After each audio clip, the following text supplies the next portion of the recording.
अंत में भगवान की कुछ स्तोत्र और प्रार्थना है, उनको गाइए और रोइए, प्रभु से प्रार्थना कीजिए। क्या? मुझे अजपा जाप दे दीजिए, निरंतर भजन दे दीजिए, वो दे देंगे। हमने संतों से सुना है कि भगवान भजन मांगने की बात को बड़ी जल्दी पूरी करते हैं कि मुझे अखंड भजन दे दीजिए। हृदय से जब चाहोगे तब, वो अंतर्यामी है, वो आपके अंदर बैठे देख रहे हैं। भगवान मुझे भजन दे दिए, आपके चल रहा विविध भोगों की, तो पहले उन भोगों को नष्ट करेंगे या पूर्ण कराएंगे, तब आखिरी बातें आएगी। जब विभीषण जी श्री भगवान के सन्मुख गए तो भगवान ने सबसे पहली बात पूर्ण की, जो लंका में चलते समय भाव आया था कि भगवान के चरणों का आश्रय लेकर उनके बाहुबल से इस रावण का विनाश करके जिस सिंहासन पर बैठकर इसने लात मारी, यहीं बैठूंगा आके। पहला काम किया, समुद्र का जल मंगाकर लंकाधिपति पद पर अभिषिक्त कर दिया। और लंकेश कह के उन्होंने कहा कि प्रभु उर्कछु प्रथम वासना रही, प्रभुपद प्रीति सरित सो बही। प्रभु आपके चरणों के दर्शन से कोई कामना नहीं। तो भगवान कहते नहीं, पहले कामना की थी उसकी पूर्ति ले। हम भगवान से भजन मांगेंगे, साथ में नाना प्रकार की वासनाएं हैं, तो इसीलिए जब बहुकाल करी सत्संगा, सत्संग सुनते सुनते ये दिमाग में बैठ जाता है कि भोग वासनाएं, कामनाएं ये हमें फंसाने वाली हैं, हमें नहीं चाहिए। जब आपके अंदर से उदासीनता आएगी तब भजन की मांग पूरी हो जाएगी। कभी कभी भगवान का गुणानुवाद करके एकांत में रोया करे साधक। कभी रोना आता है अपने इंद्रिय और मन के विलास की पूर्ति ना होने पर। इतने मोटे मोटे आंसू गिरते, तब लगता है कितने कीमती आंसू कितने घटिया जगह में गिरा रहे हो। अरे इन्हीं से प्रभु को खरीद लेते हैं। अगर उनके लिए रो देते तो इतने करुणामय है वो कि आपको आभास होने लगता, भले हम अंतःकरण उस कोटि की व्याकुलता नहीं कि मेरे प्रभु हम पर कितनी कृपा कर रहे हो। अगर हृदय से उनको पुकारे तो निश्चित वो अनुभव में आ जाते हैं। छोटी छोटी बातों में लोग रो देते हैं, ऐसे रो देते हैं, मोटे मोटे आंसू चल रहे बात में ऐसे, और प्रभु की चर्चा हो जाए घंटों, कोई फर्क नहीं पड़ेगा। ये तो आश्चर्य लगता है। और भक्तों को चाहे जितना भीषण कष्ट हो, कभी आंसू नहीं निकल सकते। जब आंसू निकलेंगे तो भगवत भाव में निकलेंगे।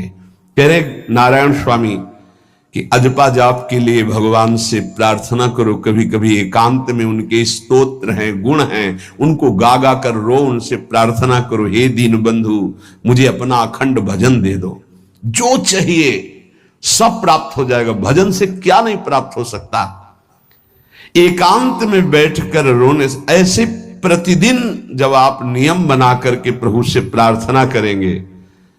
मीराबाई जी ऐसा ही करती थी, रात्रि में गिरधर से बात करती थी, प्रार्थना करती थी। नारायण स्वामी जी कह रहे हैं उपासक ये बिल्कुल ध्यान रखे, यदि नाम सिद्ध करना है तो झूठ बोलना शपथ पूर्वक त्याग दे। झूठ नहीं बोलूंगा। सत्य बोलना इस अजपा जाप के लिए निहायत जरूरी है, निहायत जरूरी है। प्रार्थना है, काहे को मलिन करे जिह्वा। जब हम भगवत मार्ग में चल रहे तो ये याद भूल जाती है हमें कि हमें सत्य ही भाषण करना है, असत्य नहीं बोलना। ये हमें भूल जाते हैं। क्यों भूल जाते हैं? क्योंकि माया का ऐसा प्रभाव। अगर हम भजन के प्रेमी हैं, भजन बढ़ाना चाहते हैं, तो हम झूठ क्यों बोले? करो मेरे प्रभु इस जीव जंतु के रूप में, जड़ के रूप में, चैतन्य के रूप में। इससे तुम्हारे हृदय में पवित्रता बढ़ेगी, अजपा जाप चलने में सहायक होगा। सत्य बोलना, भगवान से एकांत में रोकर प्रार्थना करना, सबके प्रति भगवत भाव रखकर प्रणाम करना, जिससे तुम्हारा कहीं दोष दर्शन नहीं होगा। किसी के मन को दुखाने वाली कभी बात न कहे, किसी को दुर्वचन न कहे, किसी का वैर भाव अपने हृदय में स्वीकार न करे। ये साधन मैंने स्वयं किया है नारायण की कृपा से। इस दास को वेदांत का भी पूरा ज्ञान है और भक्ति मार्ग का भी। दोनों का आखिरी भाव समदर्शिता है, चाहे भक्ति से चाहे ज्ञान से, सब में ब्रह्म देखना, सब में वासुदेव देखना, सब में इष्ट देखना। भक्ति विषय में भजन और ज्ञान विषय में नारायण, ये दोनों बात भक्त में होनी चाहिए। भक्ति का प्रथम और अंतिम विश्राम भजन, हर समय भजन चलना, और आंतरिक ज्ञान का विषय सब में हमारे इष्ट देव। ये दो बातें जरूर होनी चाहिए परिपक्व भजनानंदी होने के लिए। अगर भगवान की प्राप्ति करनी है तो ये दो बातें बड़ी जोर की है, भजन निरंतर और जिसके भी सानिध्य में आए उसमें भगवत भाव करना। मेरे नारायण ने मुझसे कहा,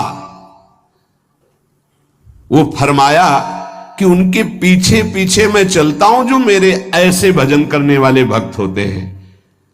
और श्री कृष्ण चंद्र जी ने दयालुता में भागवत में कहा, अनुब्रजाम में हम नित्यम पूयत्यंगुरेण भी। मुझे बहुत रोना आता है बात सुनकर के कि दास की चरण रज के लिए स्वामी पीछे पीछे डोलता है। किस भक्त के पीछे? जो दो बातें यहां कही, जो निरंतर नाम जप करता है और सब में भगवत भाव रखता है, तो भगवान नारायण ने स्वामी नारायण स्वामी से कहा कि मैं उसके पीछे पीछे डोलता हूं कि उसकी चरण रज मेरे ऊपर पड़ जाए। और भगवान श्री कृष्ण चंद्र जी ने कहा, निरपेक्षम मुनिम शांतम निर्वैरम सम दर्शनम। निरपेक्ष जो किसी की अपेक्षा नहीं रखते, किसी से कोई संबंध नहीं, स्वार्थ का। मुनिम जो निरंतर मंत्र का नाम का मनन करते रहते हैं। शांतम हर द्वंद्व की प्रहार स्थिति में वो शांत रहते, विचलित नहीं होते। निर्वैरम कोई उनसे वैर करे तो भी वो उससे वैर नहीं करते। और समदर्शी सब में अपने इष्ट को देखते। ऐसे संतों के पीछे में भगवान कहते उनकी चरण रज लेने के लिए हर समय पीछे पीछे रहता हूं। अहिंसा परमो धर्मा शास्त्रों में वर्णन किया गया है, इसलिए किसी भी जीव को कष्ट नहीं पहुंचाना है। गर्दन झुका करके रास्ते में चलना सीखो कि नीचे कोई जीव तो नहीं दब रहा हमारे पैर से। शरीर को सावधानी पूर्वक, किसी को दुख ना पहुंच जाए मेरे शरीर से। वाणी को संभाल कर, किसी के हृदय में बाघ बाण ना लग जाए, वाणी का बाण ना लग जाए।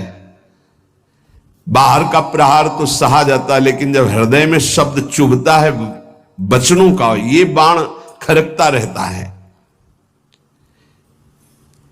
किसी भी जीव को कभी मारना नहीं, वो तुम्हें नुकसान नहीं पहुंचाएगा। गीता वाटिका में सांप निकला, फण वाला कोबरा। राधा बाबा ने कहा, देखो अभी केवल हमने देखा है, अगर और लोग देखेंगे तो आपको पीड़ा पहुंचा सकते हैं, इसलिए एक लकड़ी उठाई और कहा मैं रास्ता बना रहा हूं, आप इधर से चले जाओ। ऐसे किया, सांप इधर से। सब में भगवान है। अगर हम भगवत भाव करते हैं तो निश्चित वहां से कोई विरोध नहीं होगा। जब हम भगवत भाव करते तो सर्वात्मा भगवान वहां विराजमान, कैसे आक्रमण करेंगे? जैसे रत्नावती जी के लिए माधव सिंह ने जंगली शेर पिंजड़े में बंधवा कर वहां लाए, और ऊपर से बालकनी से पिंजड़े का ऐसे खींच दिया गया, शेर बाहर निकला दहाड़ता हुआ। और वो पूजा में थी ठाकुर जी के। संतशाला में बहुत से संत विराजमान थे। दासी ने कहा, महारानी सावधान, सिंह। आरती करने जा रही थी, मुड़ी और कहा, नहीं सिंह नहीं, नृसिंह। हमारे भगवान नृसिंह देव पधारे। और थाल लेकर मुड़ी तो जैसे सीधी गाय ऐसे खड़े हो गए। तिलक लगाया, आरती की, प्रणाम किया। सिंह घूमा,